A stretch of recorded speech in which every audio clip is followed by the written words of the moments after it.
Okay, today was an interesting day for me. I learned a couple of things. I developed some more opinions. Want to hear them? So, I was cycling through a part of town on my way to get a haircut, and I saw this guy across the road, and he was in one of these invalid cars or one of these little scooter things that people who are disabled use to get around. And I didn't really notice him fully. And I thought I had this inkling to look back, so I went past him. I looked back, and this guy looked like he was having trouble. And I thought the battery has died on this vehicle. And I looked back, and yeah, it looked like the battery had died. And this guy had some sort of neuromuscular condition. He couldn't control his limbs properly or anything like that. And he had his foot outside the side of the vehicle trying to shove himself along, right? He wasn't going anywhere. So I stopped what I was doing, and I was going to be late for my haircut, but I thought I can't go by this guy. I mean, it didn't really cross my mind to go by him. It's not possible if you're a decent person. It doesn't matter what appointment you're going to, you don't go past this kind of thing. So I stopped, went back, put my bike against something and said, "Can I help you?" And this guy's like, "Yeah." I mean, he could barely talk, really. He was that challenged, shall we say. And I looked, and yeah, his battery was dead. I said, okay, where are we going? And he just indicated round the corner. And so I said, okay, I'm going to push, get ready, and I started pushing. And he was driving, but there was no power, so I kept on pushing. And after about, I don't know,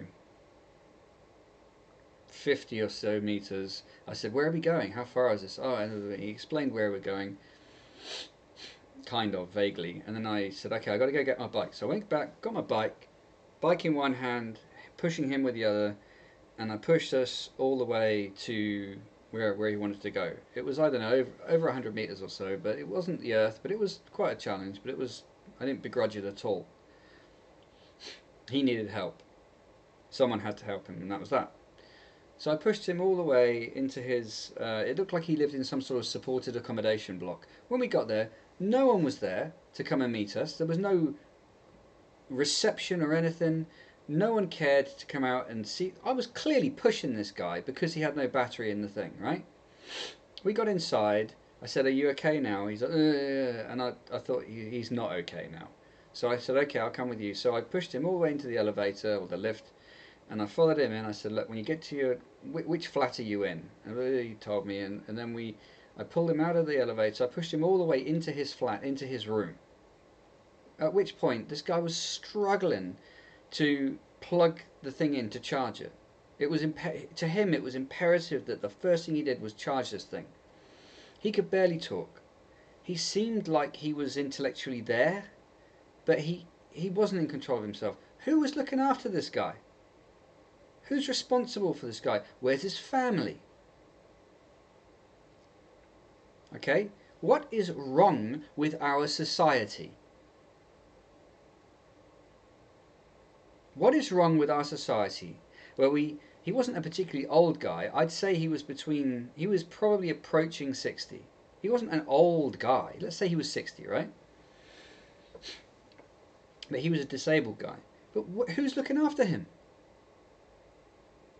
Under under what conditions does this guy go out into the world with a flat battery on his thing, and he has no way of calling or summoning help?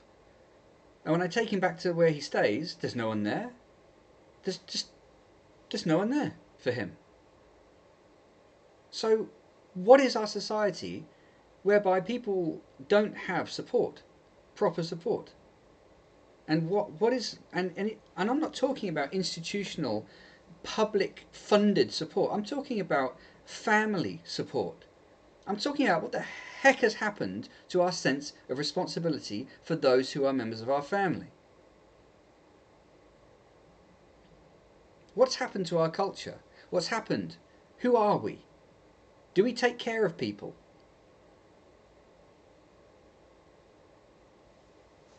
Now, we have a situation in our society whereby we have a lot of things which you're free to do. Okay, you are free to completely and utterly abandon your relatives. I don't think you should have that freedom. And when I say you shouldn't have that freedom, I don't think that you should be penalized legally for it. But I think there should be a moral obligation upon people. Now, we don't have any moral obligations at the moment in our society because a specific group of people have set about trying to destroy our society. However, even if someone else is trying to remove the morality from your society, it's up to you to retain it. Now, this is a bold thing for me to say. I don't have kids yet. I intend to have kids eventually, when I find the right woman. But the point is, family is critical. All right? If your family do not support you in the way that you need it, you are screwed unless you depend on publicly funded systems.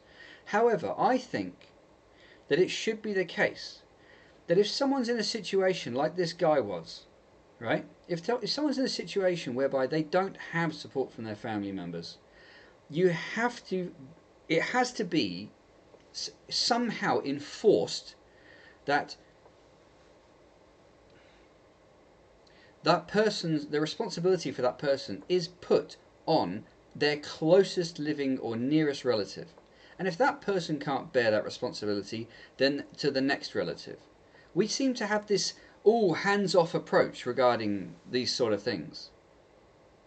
We need to have some sort of understanding of etiquette and behavior inside families. Now, families are tricky, but ultimately, family is the bedrock of support a person has in this world. If a person ends up dependent upon the state, it's not healthy for them. I would say it's very unhealthy for them. And if a person has to be estranged from their family, I would say that's also very unhealthy for them. I think that we need to concern ourselves in this society with family. Now, I'm talking from the perspective of an Englishman in the United Kingdom. Now, I think there are few people in this country who would argue with me if I said that the condition of our families is pretty rough in general, statistically.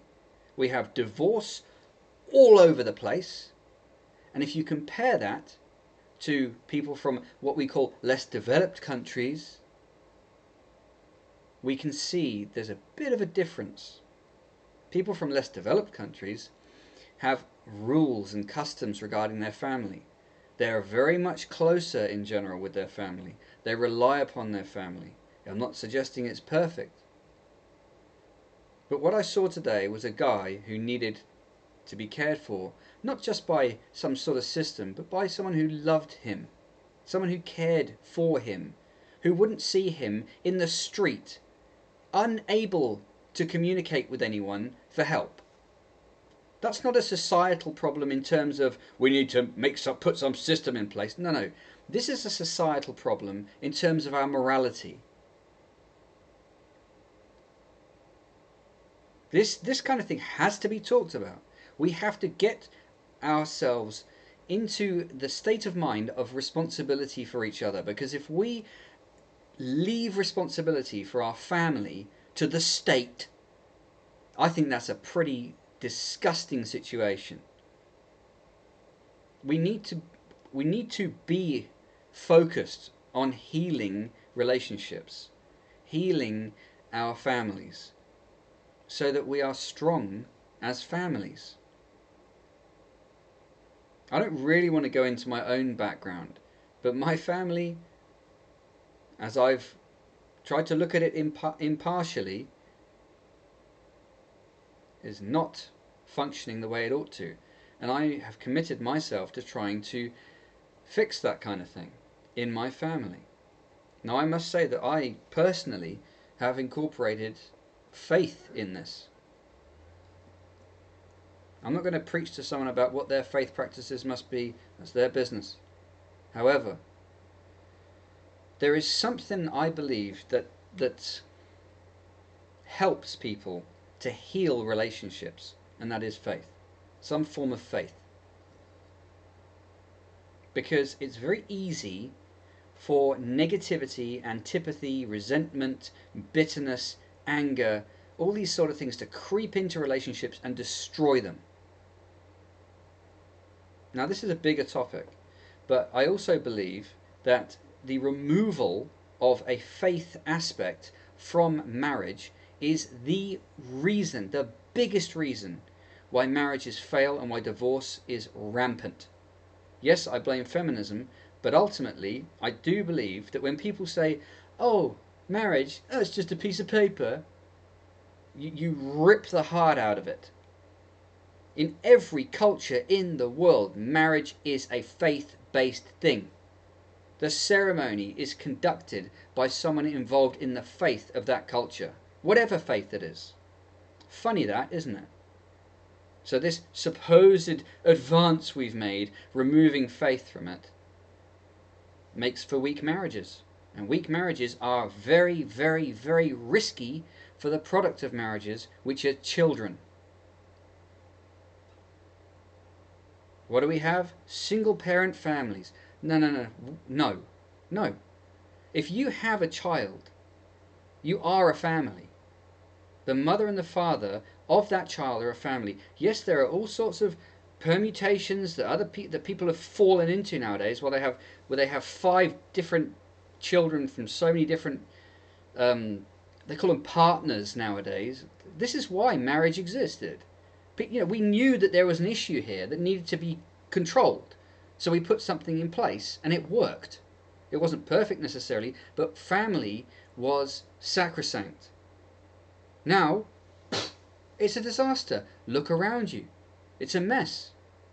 So, I'm saying, we need to consider this sort of stuff. Instead of listening to the guys who are trying to rip apart our society so that they can feed upon it, we need to remember last known good condition. Yeah? That's an engineering term. When you're looking for, when something's gone wrong in a system, you say, okay, when was it last working right? And then you can find out what went wrong and what you need to be in place to have it fixed.